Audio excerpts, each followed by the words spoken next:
کہ اچانک میرا انتقال ہو جائے تو میرے کفن کے لیے چندہ نہ مانگنا پڑے، اس میں سے ایک جانور تم لے لو، ایک جانور لے لو، ایک جانور لے لو مسجد کے لیے لے لو، اور میرے شوہر کے ایصال ثواب کے لیے یہ لوٹا بچا ہے یہ بھی لے لو۔ میں اس کی ہمت کو دیکھا، میں یہ مسجد غوثیہ بنے گی کیسے؟ میں نے کہا جب عبداللہ کا گھر نہیں رک سکا تو اللہ کا گھر کون مائی کا لانا؟ جب عبداللہ کا گھر نہیں رکا تو اللہ کے گھر کو کون روک لے گا؟ اعلان کرو اگلے اتوار کو اسی چوراہے پر بلیاوی کی تقریر ہونی ہے، میلاد شریف کا اہتمام کرو۔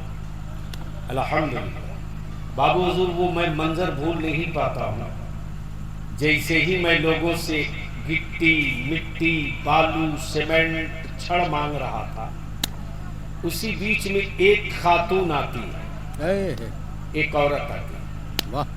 مولانا ریاض جو عورت آئی ہے تو اس کے ساتھ ایک جانور تھا اور اس کا بچہ تھا، اور دونوں کو لیے دیے اسٹیج کے پاس، اور آتے ہی اپنی زبان میں کہہ رہی ہے بلیاوی بابو کون ہو؟ اللہ اکبر۔ کچھ لڑکوں نے اس عورت کو جانور کے ساتھ آتے دیکھ کر روکنا چاہا، لیکن جیسے ہی کہا بلیاوی بابو کون ہو، میں نے کہا روکو مت، آنے دو آنے دو۔ جیسے ہی قریب آئی میں نے کہا خالہ السلام علیکم۔ بولی بیٹا وعلیکم السلام، تو ہی بلیاوی ہو؟ کہ جی۔ اللہ اکبر۔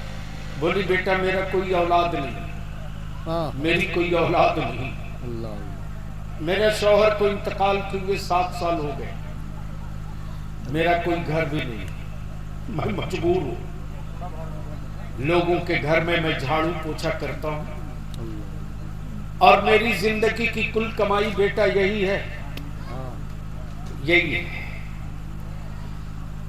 ایک جھولا اس ضعیفہ کے بغل میں تھا، اس میں سے اس نے ایک لوٹا نکالا پیتل کا، اور پیتل کا جب لوٹا نکالا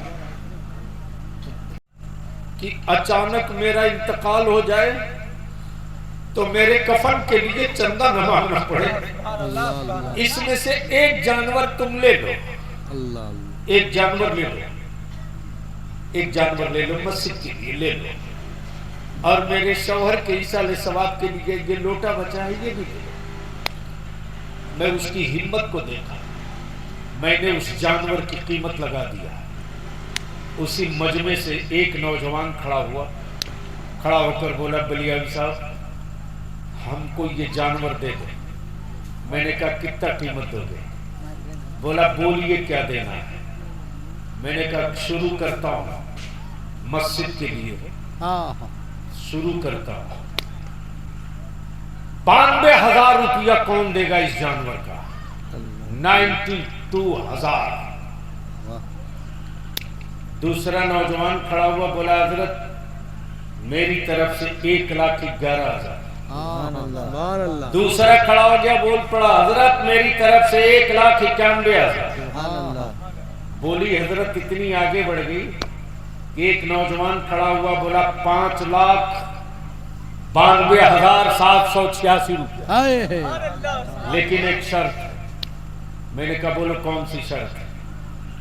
بول پڑا کہ یہ جو ضعیفہ ہے ان سے میری عرضی منوا دیجیے، بچپنے میں میری ماں کا انتقال ہوا تھا، میرے چچا نے میری پرورش کی، میرے چچا نے مجھ کو اپنی اولاد بنا کر پالا، میں گھر پہنچتا ہوں میرے اللہ کے دیے سے سب کچھ میرے پاس ہے، سب کچھ میرے پاس ہے، بہت اچھا میرا کاروبار ہے، لیکن جب گھر پہنچتا ہوں میں تو بیوی ملتی ہے، بیٹے ملتے ہیں، سب ملتے ہیں، لیکن مجھ کو بیٹا کہہ کر بلانے والی میری ماں نہیں ملتی۔